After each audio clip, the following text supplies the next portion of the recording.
Assalamualaikum warahmatullahi wabarakatuh. Kalau saya ditanya apa yang paling saya dambakan,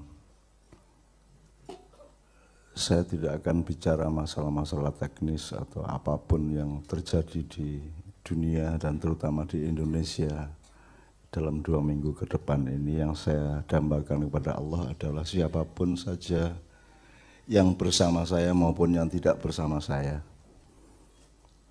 itu oleh Allah dijaga kesehatan badannya, dijaga kesehatan pikirannya, dijaga kesehatan hatinya, dijaga kesehatan jiwanya. Berarti terjaga juga kesehatan seluruh bulatan dan kesatuan rohnya.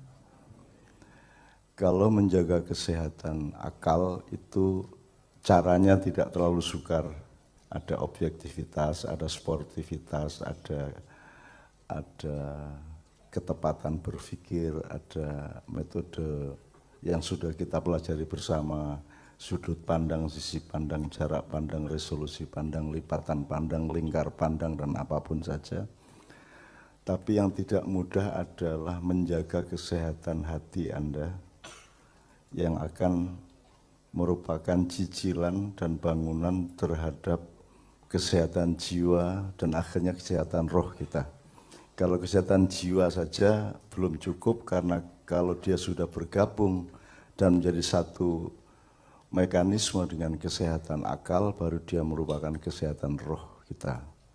Nah, kita ini kan roh, karena jasad kita ini hanya medium sementara di perjalanan yang sangat singkat di muka bumi ini. Setelah itu kita akan masuk ke keabadian melalui beberapa transformasi yang nanti harus bisa kita dekati. Oh, ini masalah fisika, ini masalah metafisika, ini masalah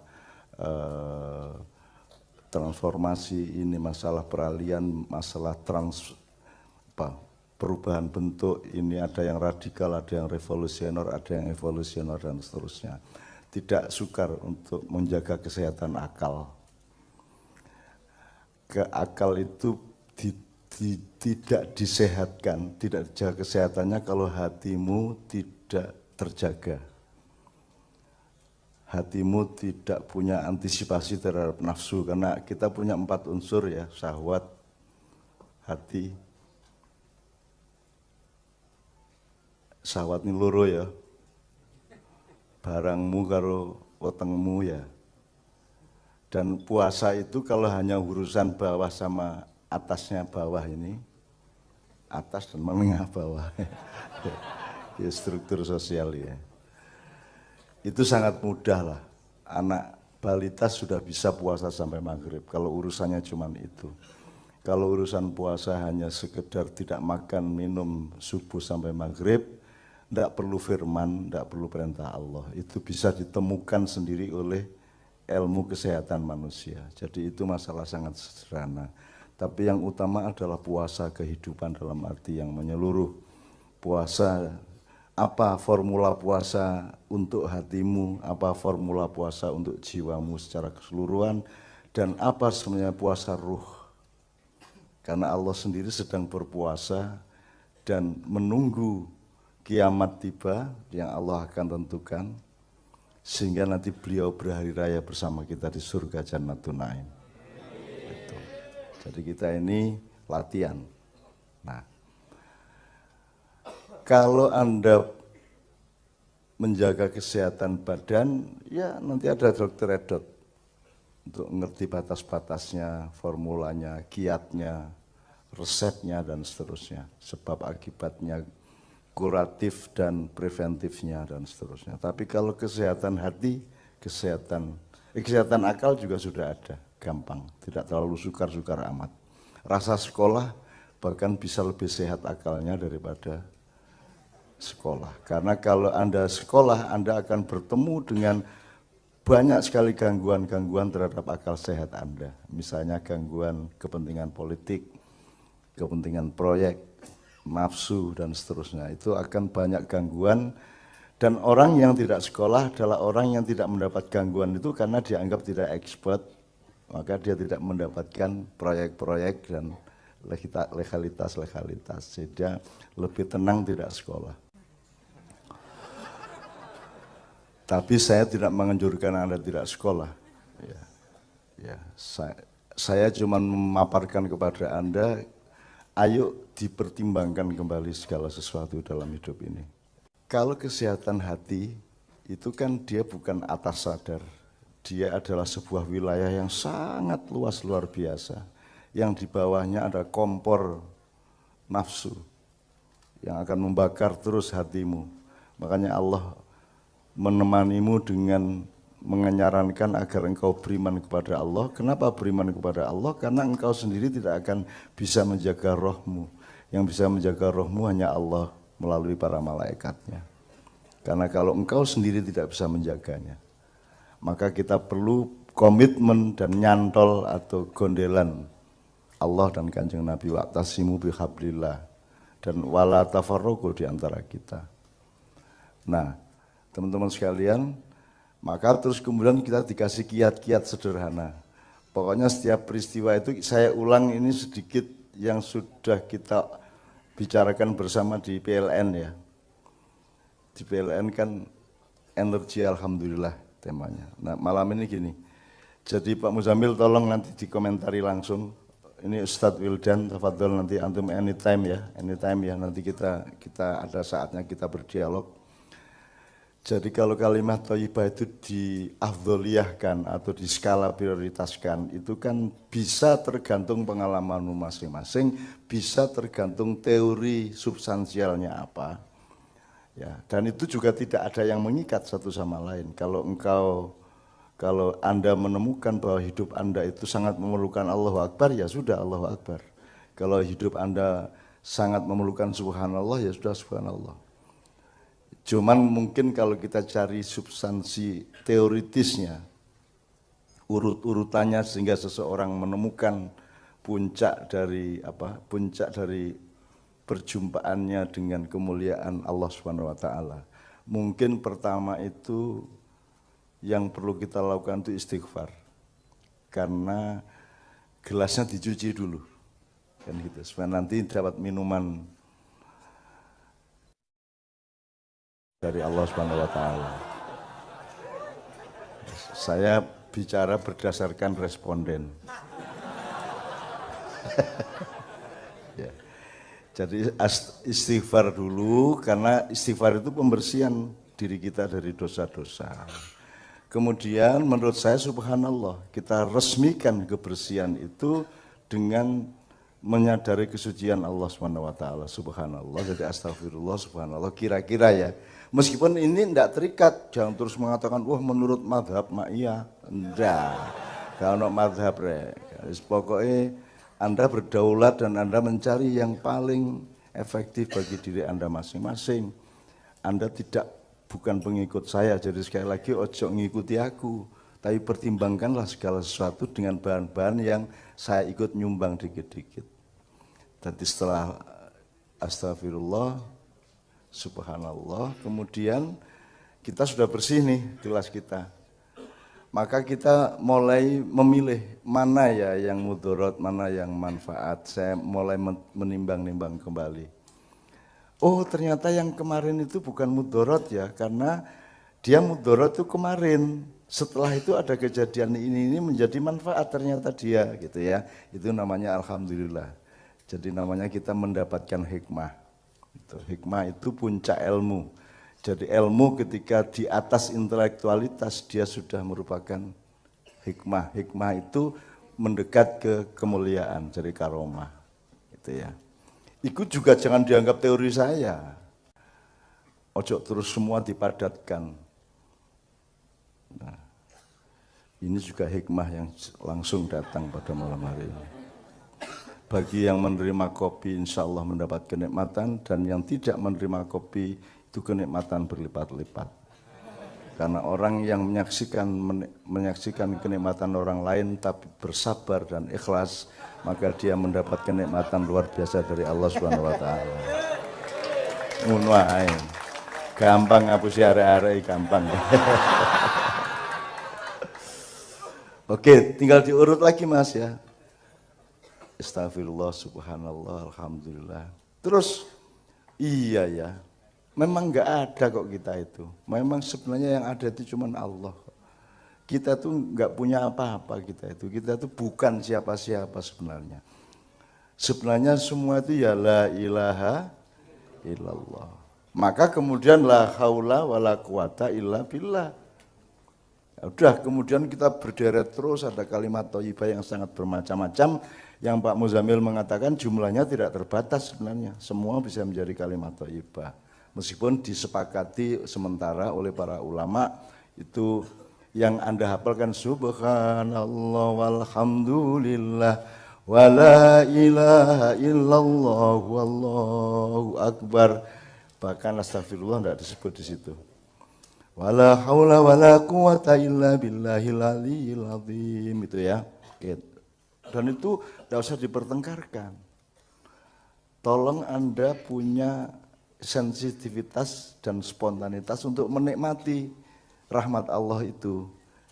Dan tidak perlu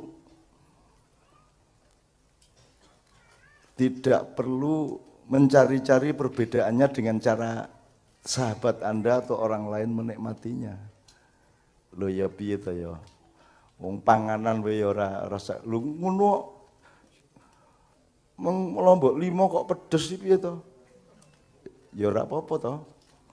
Ada yang berpendapat nek Mbak Via itu nek pesen rujak ya 15 lomboke. Nek aku telu wis ngebres gitu ya. Kalau istri saya 15, belum apa-apa dia. Kalau Pak Muzamil, dia sendiri adalah lombok. Mulane kan ngomong ngene-ngene ya, lombok.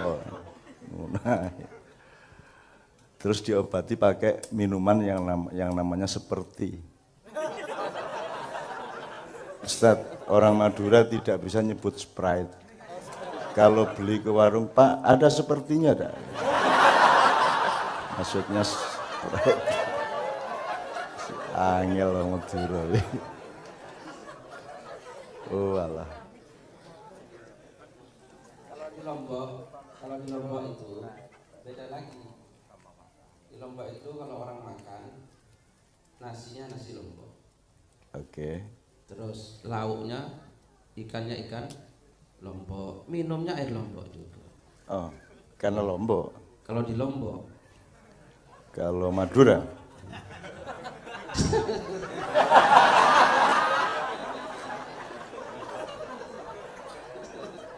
Pokoknya sama Madura itu nikmati, atau kalau tidak bisa menikmati jangan berurusan.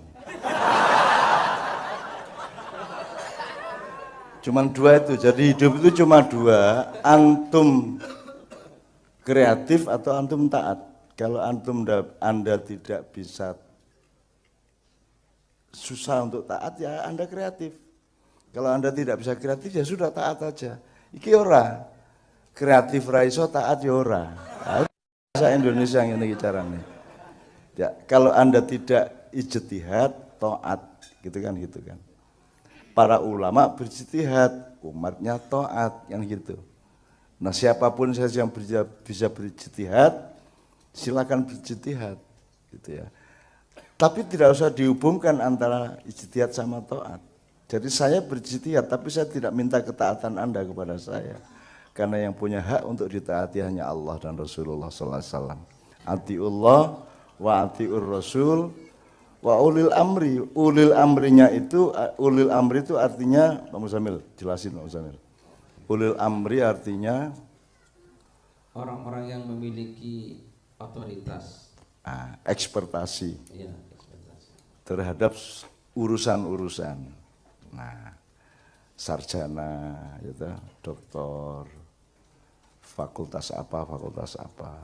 Tapi di kata-kata sebelum ulil amri tidak ada atiu.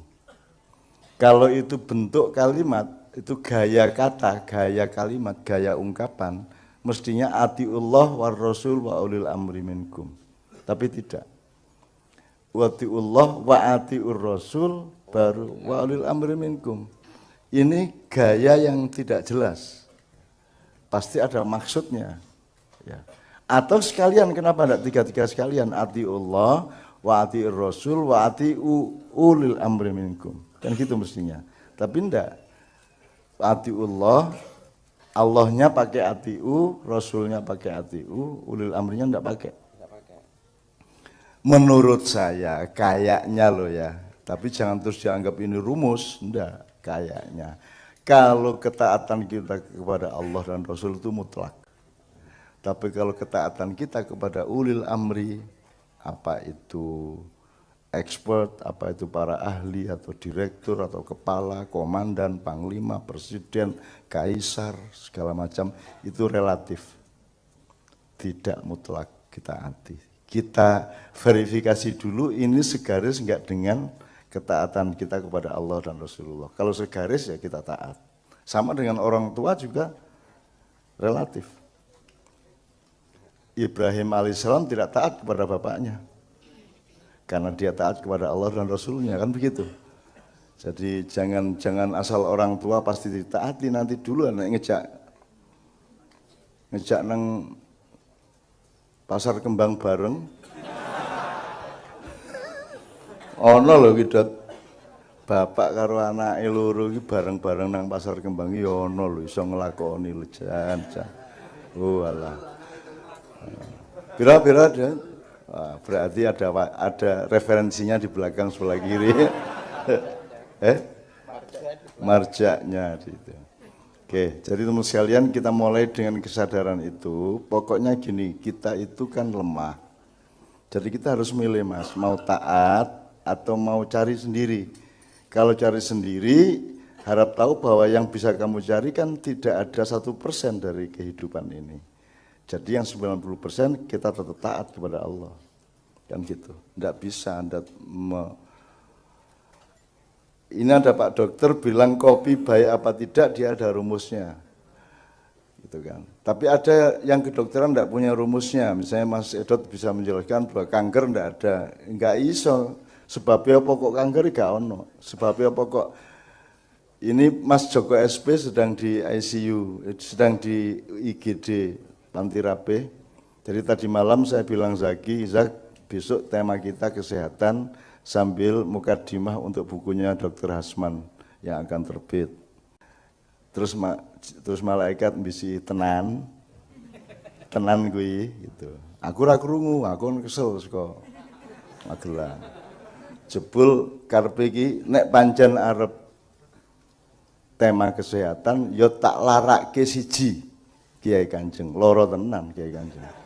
Akhirnya tadi jam 5 sore jam berapa tadi? Jam 4:05 sore tadi ke IGD sudah saya datangi sana sama Mbak Novia. Alhamdulillah mohon doa nanti kita minta Al-Fatihah juga kepada Anda semua agar Pak Joko segera pulih. Pak Nevi juga sudah pulih, tidak hadir Pak Nevi ya. Mudah-mudahan beliau juga sehat.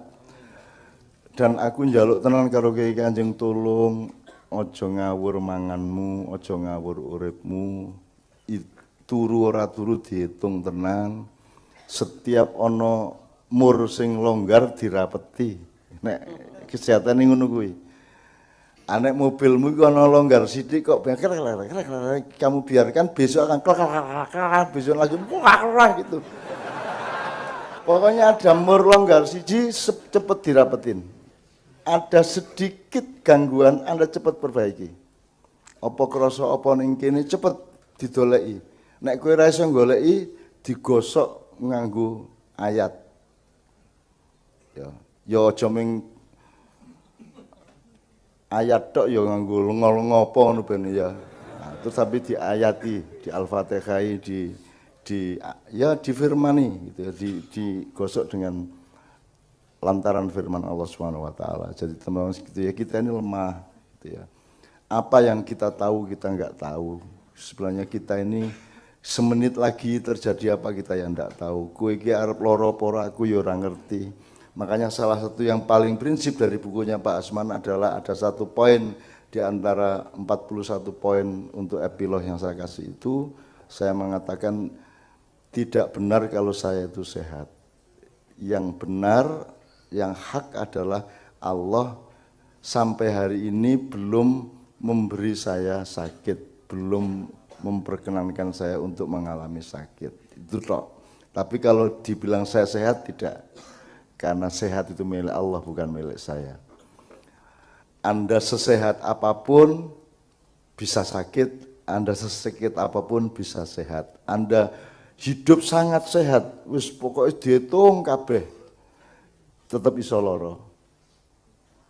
Kowe uripe ngawur ya iso ora loro. Ning aja tinggo pedoman sing nomor loro iki. Jadi gelandangan berpuluh-puluh tahun melaku ming sarungan kae. Ora nganggo kaos, ora tau adus, ora tau cetha mangane turune. Ya nek keturun ning trotoar ngono kae sak piturute ning sehat, ora masuk angin, ora paru-paru, ora sehat walafiat bisa juga. Jadi kesehatan milik Allah, sakit milik Allah, hidup milik Allah, mati milik Allah. Tapi pasti bahwa kita sangat lemah, kita sangat tergantung kepada Allah, apa saja. Jadi jangan ada yang merasa bahwa Anda berkuasa atas apapun saja. Meskipun sekedar pada sehelai rambut Anda. Saya tidak bisa menghalangi uban saya. Saya tidak, kecuali menutupinya dengan cat. Dan saya dilarang oleh Mbak Novia untuk ngecat rambut. Gitu loh. Dan saya seneng karena tidak repot gitu kan. Jadi tak jarno putih ya putih sakarepmu. Terus nanti kita cari maknanya. Oh, aku sudah keluar dari kegelapan. Sekarang aku masuk ke dunia putih. Maksudnya wis wanen kan gitu kan. Terus wong Jawa iso wae lah pokoke ngatur ben seneng atine gitu. Oke, teman sekalian, kira-kira begitu ya. Kalau kita itu lemah atas apapun saja loh ya. Kita tuh tidak berkuasa, jangankan atas negara, jangankan atas pemerintahan, jangankan atas suatu persoalan yang complicated, jangankan atas suatu kantor. Sesungguhnya kita tidak berkuasa, kita ini hanya sangat bergantung kepada rahmat Allah yang tidak pernah berhenti, yang dalam satu detik bisa dilimpahkan Allah berjuta-juta kali lipat dari jumlah waktu yang disediakan dalam satu detik itu. Kita hidup karena rahmat Allah. Kue iso tekan kini mergo rahmat Allah. Bahkan kata Pak Muzamil, menurut Al-Quran, tidak ada orang masuk surga karena ya amal ibadahnya. Orang masuk surga semata-mata karena rahmat Allah. Sakarep-karepe wong dhek sing duwe. Komisaris ya dhek, direktur ya dhek. Arab nggawe apa wae sak karep-karepe dhek, kita tidak bisa apa-apa dan tidak bisa menyalahkan Allah. Andaikan Allah tidak adil kepada manusia boleh, wong punya dia sendiri kok. Gitu loh. Tapi Allah adil. Kenapa? Karena Allah cinta kepada kita semua. Kecintanya Allah itu melahirkan keadilan kepada kita. Maka ada famay ya'mal mithqala dzarratin khairan yarah wa may ya'mal mithqala dzarratin syarroyarah dan seterusnya. Ada ngunduh wong pakarti, ono kualat, ono pemeneh. Nek Jawa liyane. Sopo becik ke titik, Allah ketara dan seterusnya. Udah tenang aja. Jadi semua itu akan siapa menanam pasti akan mengetam. Gitu ya. Kalau ndak mengetam paling ada hama. Ya kowe ya ora gelem kok kena hama kan gitu. Jadi pokoknya semua tetap ada sebab akibatnya dan Allah Maha berkuasa atas segala sesuatu dan kita ini sangat lemah. Nek lemah iki kan kudune apik satu sama lain teman padha-padha lemah. Ngopo lho kowe gawe perkara akeh banget ning Indonesia iki. Gawe perkara mubeng menganiaya dirinya sendiri manusia itu. Itu ya tak jaluk kabeh ayo memperkecil masalah dari diri kita. Kalau ada masalah terhadap kita, mari kita alhamdulillahkan. Tapi jangan sampai menjadi masalah bagi siapapun. Kalau ada orang yang bikin masalah terhadap Anda, maka alhamdulillahkan, astaghfirullahkan, kalimah thayyibahkan dan seterusnya. Oke, kalau gitu sekarang sebelum kita minta Mas Edot, kita membersihkan diri dulu berdasarkan urut-urutan kalimah thayyibah tadi. Semua ditata duduknya. Mohon kepada Allah, iki wis amin ya rabbal alamin.